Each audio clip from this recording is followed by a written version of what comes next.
I'm joined now by SEC Commissioner Peirce, who has been charged with leading the new SEC's crypto task force. Commissioner Peirce, thank you so much for sitting down with me. It's great to have you back on Yahoo Finance. Jen, it's great to be here. Thanks for having me. Coinbase announced this morning that the SEC has dropped its lawsuit against the firm to register as an exchange with the Commission. I understand there's supposed to be a vote next Thursday on this. Would you vote in favor for this, and could we see this lawsuit dropped once and for all next week? I'm sorry, but I can't speak about ongoing litigation. Would you support dropping such a lawsuit? Unfortunately, I just can't speak about ongoing cases. Curious whether the Commission is changing its stance on how it views digital tokens. Before, many were viewed as securities. Is the SEC changing its view to seeing many viewed as commodities now? Well, I've always had a little bit of a different approach than some of my colleagues on how we think about these things. And so what I'm hoping that we can get to is a place where we have greater clarity around how we're thinking about things in a legal framework that is workable, that is consistent with the statute, but also enables people to figure out what something is categorized as without hiring lots of lawyers and having the fear of litigation hanging over them. To your point, under the last administration, we saw that the SEC declined to write customized rules to govern crypto. Many tokens were seen as securities, and thus companies were told to abide by the rules on the books. Could we see the SEC write customized rules to govern crypto this year? And could we see clear definitions for what constitutes a security or not? Well, I think we will work on trying to provide more clarity, and there are several ways we can do that. We can use guidance to help people understand where things fit, whether that's staff level or commission level guidance. And we can also write rules, which for all of these things will be trying to interact with people and find out where they need clarity and get people's suggestions about how to move forward. Some of the work is going to be done here at the Commission. Some of the work will probably be done in Congress as well. So timelines are a bit hard, but we are definitely working and trying to work quickly to get people some clarity early on. Do you think we'll see something this year?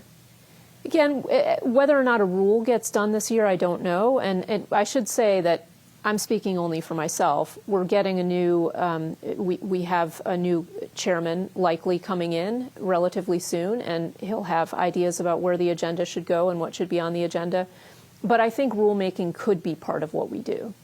I want to go back to your statement on February 4th, where you said you're thinking about recommending action to temporarily offer relief for digital coin offerings to be deemed non-securities for the time being, again, temporarily, so long as they filed with the SEC certain information and kept that information updated. And that could actually be retroactive, you said in your statement.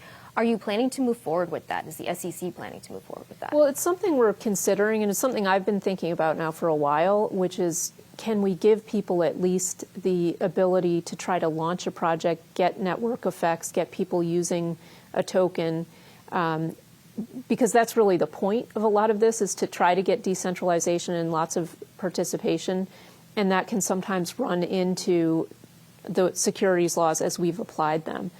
And so thinking about how we can get projects a road forward, and one that involves disclosure so that people who are buying the tokens have some sense of what they're buying.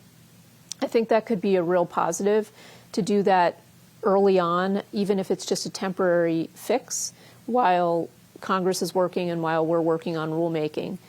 So we're very interested in what people have to say about this, but this is one of the things that we're looking at. Is it under serious consideration? It's under serious consideration by me. Certainly, yes.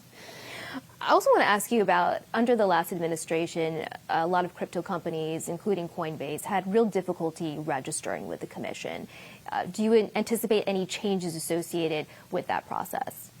Well, I do think that we need to do more than just tell people they can come in and register and then when they get here, shut the door, which has been sort of the past practice. So I'm hoping we can have a practice where people can come in and talk to us, and we can think about when registration is necessary, and if it is necessary, are there accommodations that we need to make using the tools that Congress has given us to make accommodations.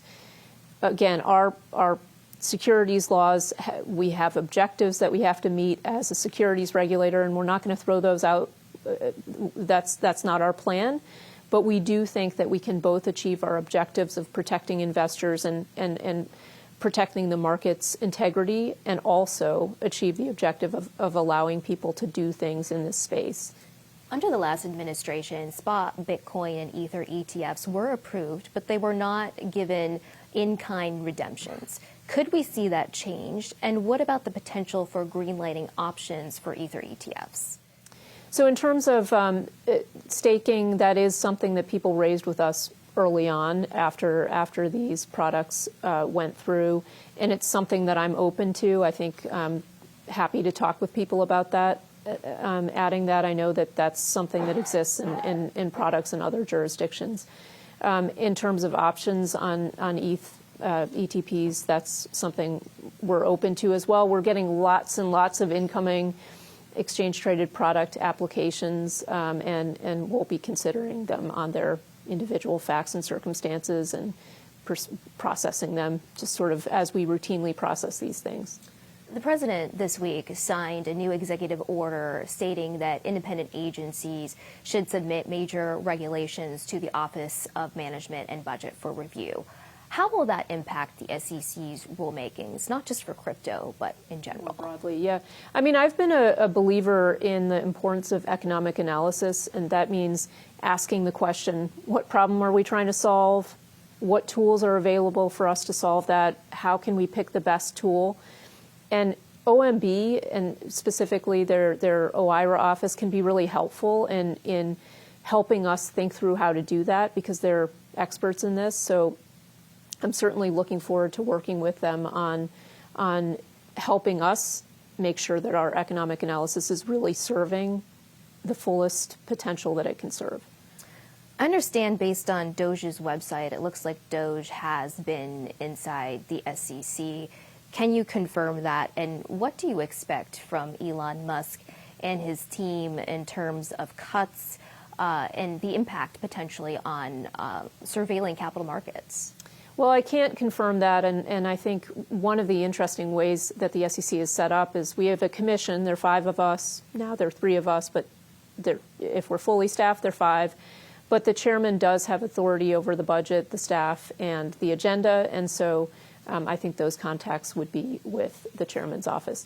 In terms of thinking about how we can run the agency efficiently, that's something that we're always thinking about. It is very important. We feel that we have a real responsibility. We have excellent staff here, and we want to make sure that they're working on the most important projects that they can work on. And so thinking about how to do that best is something that is always front of mind for us.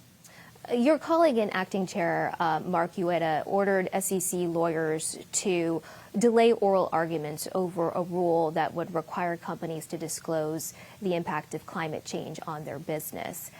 Is that a signal that the SEC is going to be rolling back that rule? And what other reversals could we see from the last administration? I think the Commission hasn't made decisions on that, but I have had concerns about that rulemaking, certainly, and I expressed them pretty vociferously at the time that we proposed and adopted those changes. I'm sure we'll be thinking about these kinds of things. And in terms of what we're going to do on other rulemakings, again, that's the agenda is very much a work in progress. It's something that we're thinking about what should be on the agenda, what should be off the agenda. There are rules that have been proposed but not finalized. We have to think about how and whether to move forward with those. So there's just a lot of work to do, and it's hard to know where all of that will fall out. I will say that I think capital formation is something that will come back onto the agenda in a way that will be really positive. It's been off the agenda, and I think we'll be spending some of our resources on trying to improve capital formation. I'm curious, the U.S. President Donald Trump is participating financially in the same industry that the SEC is being asked to oversee. His media company is set to launch the Bitcoin ETF, I presume a vehicle that would need to be approved by the SEC. Does this create any challenges for SEC oversight as you're looking to also work with the White House and the White House overseeing some of what you do? I think what we do is we look at every incoming application on its facts and circumstances, and we take into account, the unique facts and circumstances associated with each, and we'll do that with respect to anything that comes through the door. Commissioner Peirce, thank you so much for your insights. So appreciate it. Hope to speak with you again soon. Thanks for having me.